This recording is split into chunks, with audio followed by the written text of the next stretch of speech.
അഞ്ചാം ക്ലാസ്സിലെ ഗണിതത്തിൻ്റെ ക്രിസ്മസ് എക്സാമിൻ്റെ മോഡൽ ക്വസ്റ്റ്യൻ പേപ്പറാണ് നമ്മൾ ഇന്ന് ഡിസ്കസ് ചെയ്യുന്നത്. അപ്പോൾ എങ്ങനെയൊക്കെ ക്വസ്റ്റ്യൻസ് വരുന്നതെന്ന് നോക്കാം.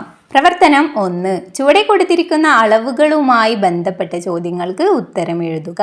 താഴെ 5 ക്വസ്റ്റ്യൻസ് തന്നിട്ടുണ്ട് അല്ലേ. അളവുകൾ എന്ന പാഠഭാഗവുമായി ബന്ധപ്പെട്ട് വന്നിട്ടുള്ളതാണ്. അതിൻ്റെയൊക്കെ ഉത്തരങ്ങൾ നിങ്ങളോട് കണ്ടുപിടിക്കാനാണ് പറയുന്നത്.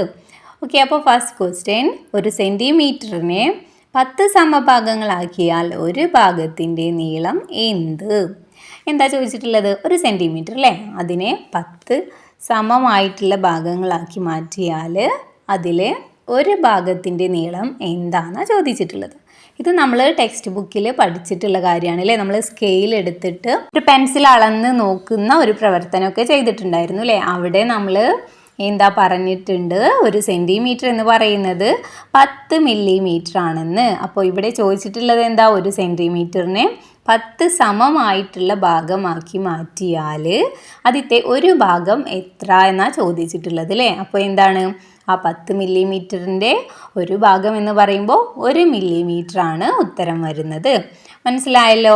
ദെൻ അടുത്തത് 8 സെൻറ്റിമീറ്റർ 7 മില്ലിമീറ്റർ ആകെ എത്ര മില്ലിമീറ്റർ ആണ്? എന്താ ചോദിച്ചിട്ടുള്ളത്? 8 സെൻറ്റിമീറ്ററും 7 മില്ലിമീറ്ററും കൂടി കൂട്ടിയാൽ ആകെ എത്ര മില്ലിമീറ്ററാണ് വരുന്നതെന്നാണ് ചോദിച്ചിട്ടുള്ളത് അല്ലേ. അപ്പോൾ നമ്മൾ മുന്നേ ആദ്യത്തെ ക്വസ്റ്റ്യനിൽ പറഞ്ഞു എന്താ, ഒരു സെൻറ്റിമീറ്റർ എന്ന് പറയുന്നത് 10 മില്ലിമീറ്റർ ആണെന്ന് അല്ലേ. അപ്പോൾ 8 സെൻറ്റിമീറ്റർ എന്ന് പറയുമ്പോൾ എന്താ, ഒരു സെൻറ്റിമീറ്റർ 10 മില്ലിമീറ്റർ ആകുമ്പോൾ 8 സെൻറ്റിമീറ്റർ 80 മില്ലിമീറ്ററാണ് വരും അല്ലേ. അപ്പോൾ 80 മില്ലിമീറ്ററും 7 മില്ലിമീറ്ററും കൂടി കൂട്ടിയാൽ എത്ര വരും? 87 മില്ലിമീറ്റർ ആണ് ഇവിടെ ഉത്തരം വരുന്നത്.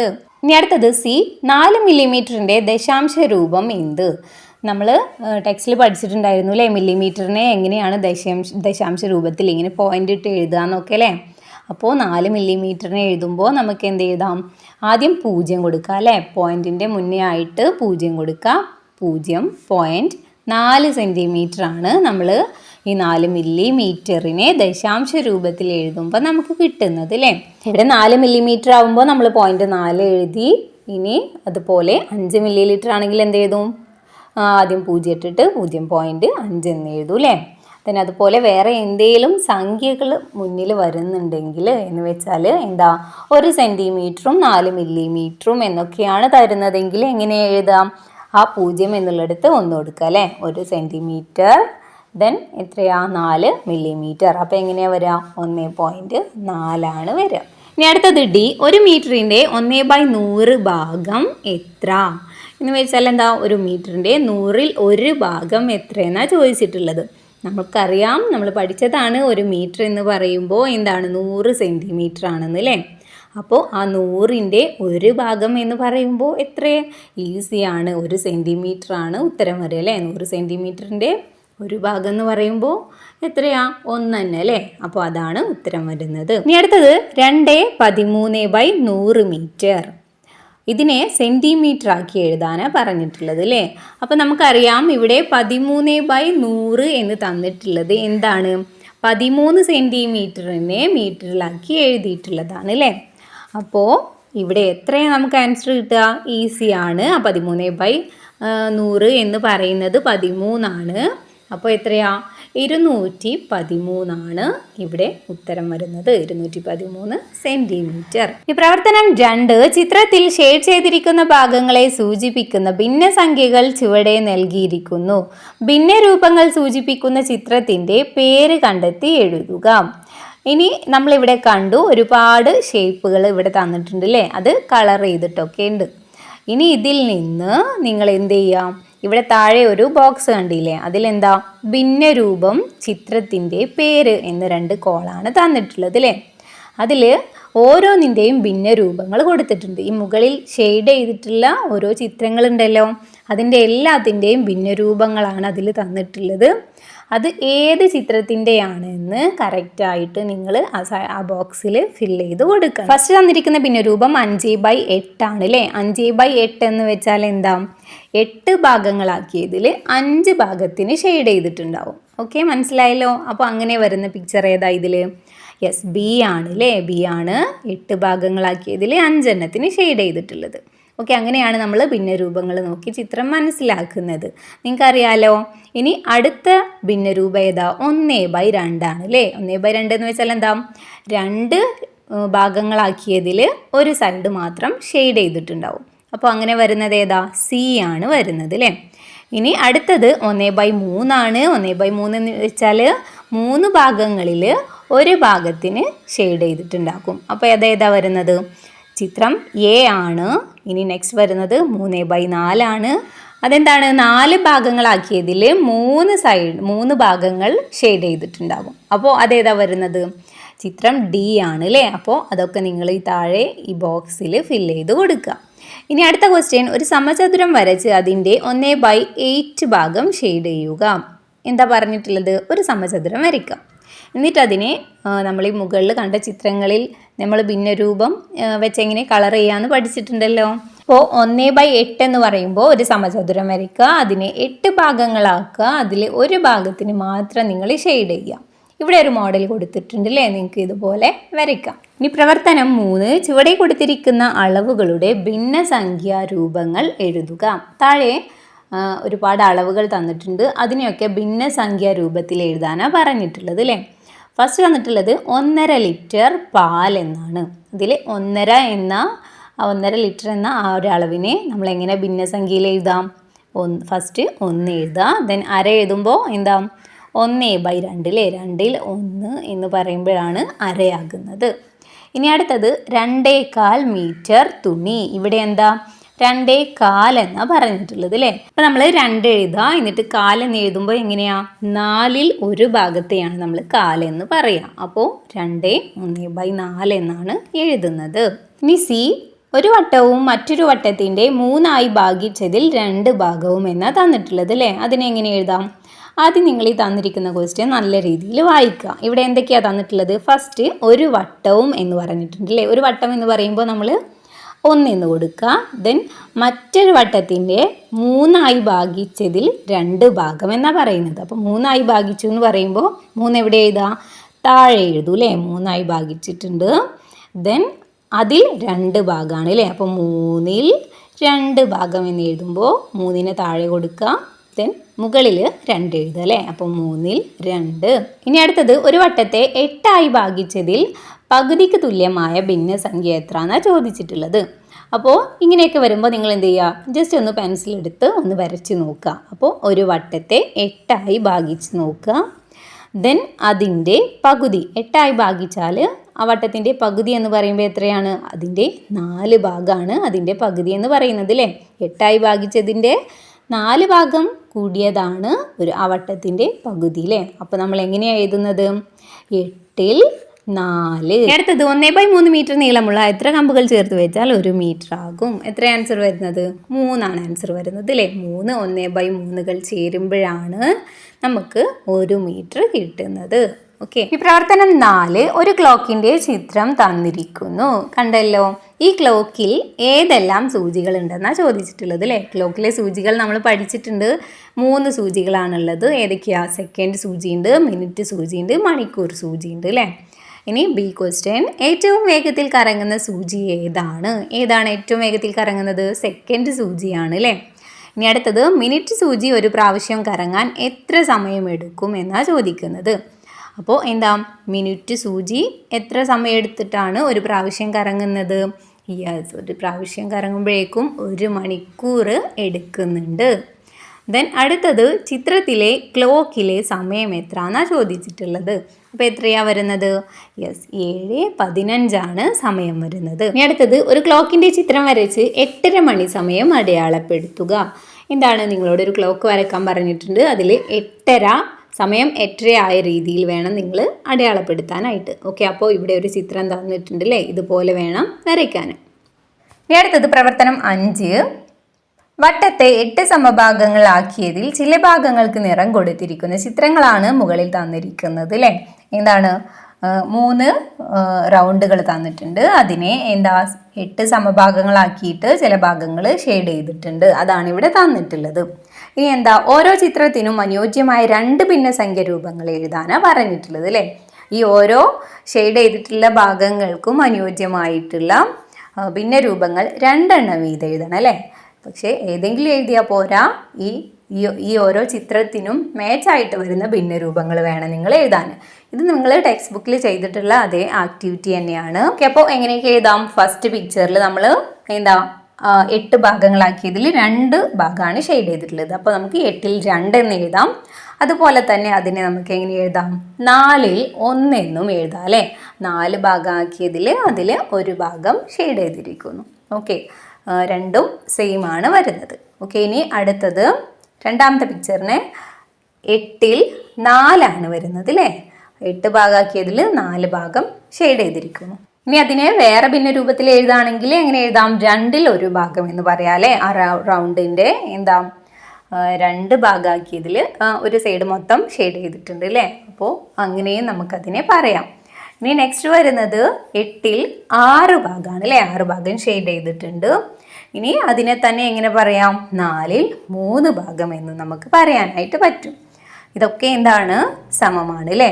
ഇനി നെക്സ്റ്റ് ക്വസ്റ്റ്യൻ, ഓരോ ചിത്രത്തിലെയും ഈ ഭിന്നസംഖ്യാ രൂപങ്ങൾ തമ്മിലുള്ള ബന്ധം എന്താണെന്നാണ് ചോദിച്ചിട്ടുള്ളത്. ഓരോന്നിനും നമ്മൾ 2 ഭിന്നരൂപങ്ങൾ കൊടുത്തു അല്ലേ.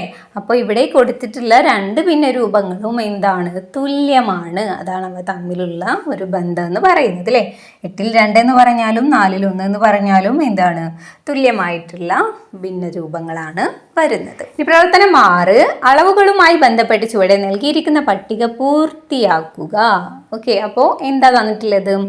ഒരു ബോക്സിൽ അളവാണ് തന്നിട്ടുള്ളത്, അടുത്ത കോളത്തിൽ ഭിന്നരൂപങ്ങളാണ്, അടുത്തതിൽ ദശാംശ രൂപമാണ് തന്നിട്ടുള്ളത് അല്ലേ. ഇനി ഇതിൽ ബാക്കിയുള്ളത് നിങ്ങൾ കണ്ടുപിടിക്കണം. ഇവിടെ ഫസ്റ്റ് തന്നിരിക്കുന്നത് ഒരളവിൻ്റെ ഭിന്നരൂപമാണ് അല്ലേ. എന്താ വരുന്നത്? 7/3/10 സെൻറ്റിമീറ്റർ ആണ് ഭിന്നരൂപം. ഇതൊക്കെ നമ്മൾ ടെക്സ്റ്റിൽ നന്നായി പഠിച്ചിട്ടുള്ള കാര്യങ്ങളാണ്. നിങ്ങളൊന്ന് ആലോചിച്ച് നോക്കുക. എന്തൊക്കെയായിരുന്നു? യെസ്, 3/10 സെൻറ്റിമീറ്റർ എന്ന് പറയുമ്പോൾ അതെന്താണ്? നമ്മൾ 3 മില്ലിമീറ്ററിനെ സെൻറ്റിമീറ്ററിലാക്കി എഴുതിയിട്ടുള്ളതാണത് അല്ലേ. അപ്പോൾ ഇവിടെ എത്രയാ? 7 സെൻറ്റിമീറ്റർ 3 മില്ലിമീറ്റർ എന്നതിനെയാണ് ഇവിടെ 7/3/10 സെൻറ്റിമീറ്റർ എന്ന് ഭിന്നരൂപത്തിലാക്കി എഴുതിയിട്ടുള്ളത്. ഇനി അതിനെ തന്നെ ദശാംശ രൂപത്തിലാക്കി എഴുതുമ്പോൾ എങ്ങനെയാണ് വരുന്നത്? 7.3 സെൻറ്റിമീറ്റർ എന്ന് എഴുതാം അല്ലേ. ഓക്കെ, അപ്പോൾ ഈ ബോക്സ് ചെയ്യുന്നതിന് മുന്നേ ആയിട്ട് നിങ്ങൾ എന്ത് ചെയ്യുക? ഈ കാര്യങ്ങൾ പഠിച്ചിരിക്കുക. ഇവിടെ കൊടുക്കുന്നുണ്ട് അല്ലേ. ഇത് നമ്മൾ ടെക്സ്റ്റ് ബുക്കിൽ പഠിച്ചിട്ടുള്ള കാര്യം തന്നെയാണ്. പക്ഷേ എക്സാമിന് പോകുമ്പോൾ ഉറപ്പായിട്ടും നിങ്ങൾ ഇത് അറിഞ്ഞിരിക്കണം. എന്തൊക്കെയാണ്? 1 സെൻറ്റിമീറ്റർ എന്ന് പറയുന്നത് എന്താ? 10 മില്ലിമീറ്റർ ആണ്. അത് നമ്മൾ പഠിച്ചിട്ടുള്ളതാണ് അല്ലേ. അതുപോലെ 1 മീറ്റർ എന്ന് പറഞ്ഞാൽ 1000 സെൻറ്റിമീറ്റർ ആണ്. അതുപോലെ 1 ലിറ്റർ എന്ന് പറഞ്ഞാൽ 1000 മില്ലി ലിറ്റർ ആണ്. അതുപോലെ 1 കിലോഗ്രാം എന്ന് പറയുമ്പോൾ 1000 ഗ്രാം ആണ്. ഓക്കെ, ഇനി രണ്ടാമത്തെ ദശാംശ രൂപ തന്നിട്ടുള്ളത് അല്ലേ. 5.43 മീറ്റർ ആണ് തന്നിട്ടുള്ളത് അല്ലേ. സോ 5.43 മീറ്റർ എന്ന് പറയുമ്പോൾ എന്താണ്?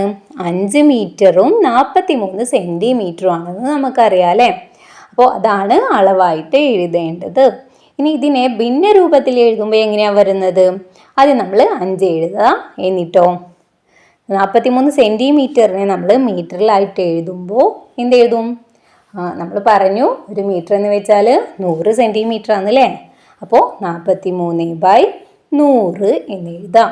ഓക്കെ, ഇനി അടുത്തത് ദശാംശ രൂപം തന്നെയാണ് തന്നിട്ടുള്ളത്. 6.875 കിലോഗ്രാം എന്നത് അല്ലേ.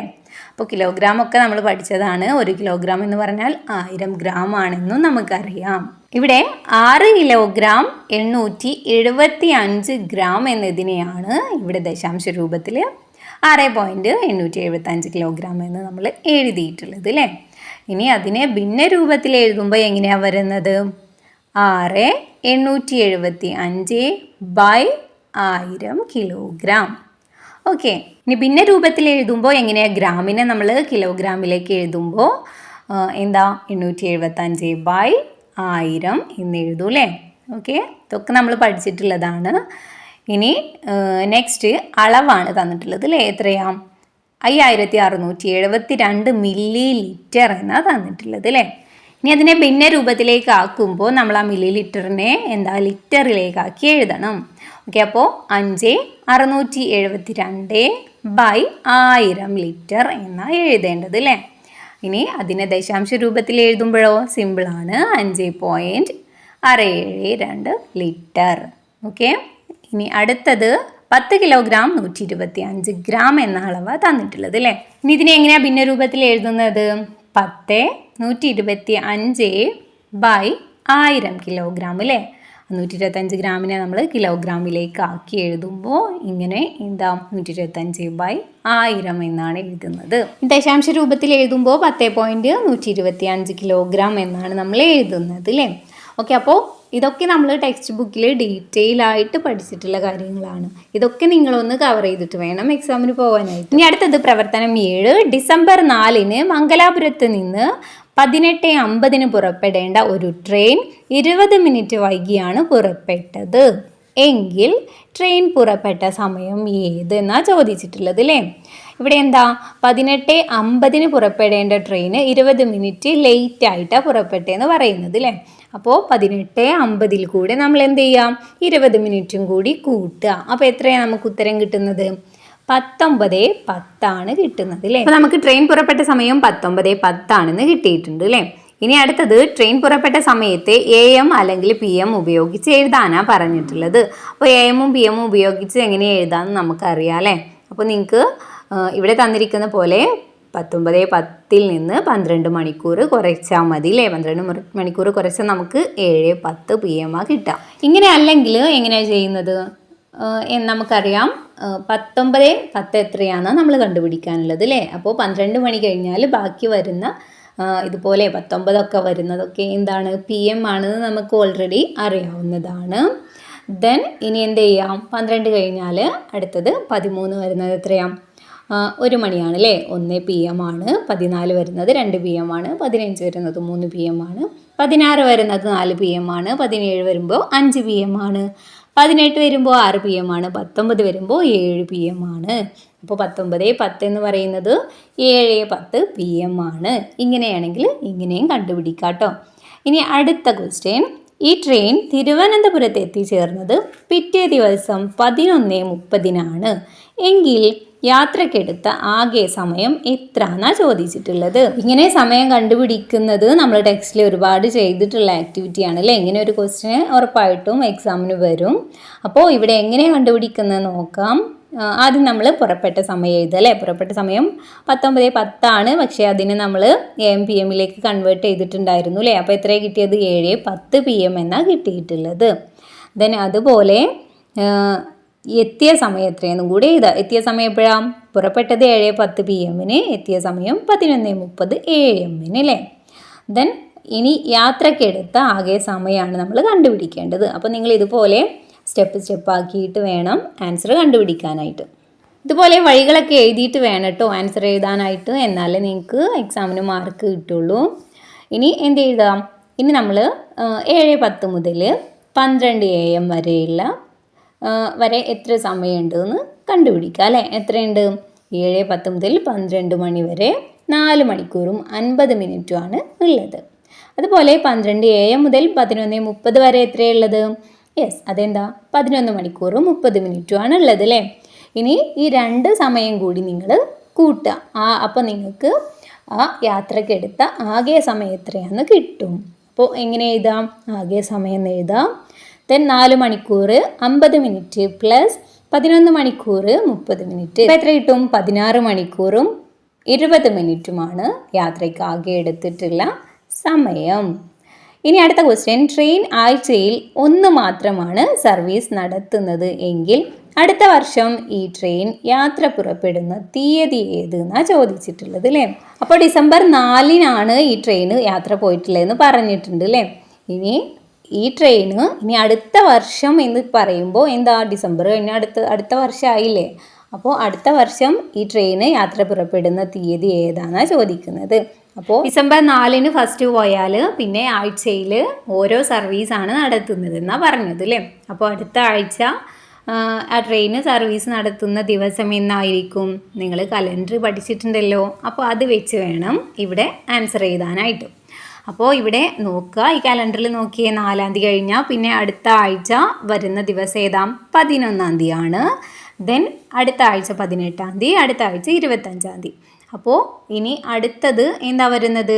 അടുത്ത വർഷമാണ് അല്ലേ. ഡിസംബർ കഴിഞ്ഞ് ജനുവരിയാണ് വരുന്നത്. അപ്പോൾ അടുത്ത ട്രെയിൻ സർവീസ് നടത്തുന്ന ദിവസം ഡിസംബർ 1-നാണ് വരുന്നത് അല്ലേ?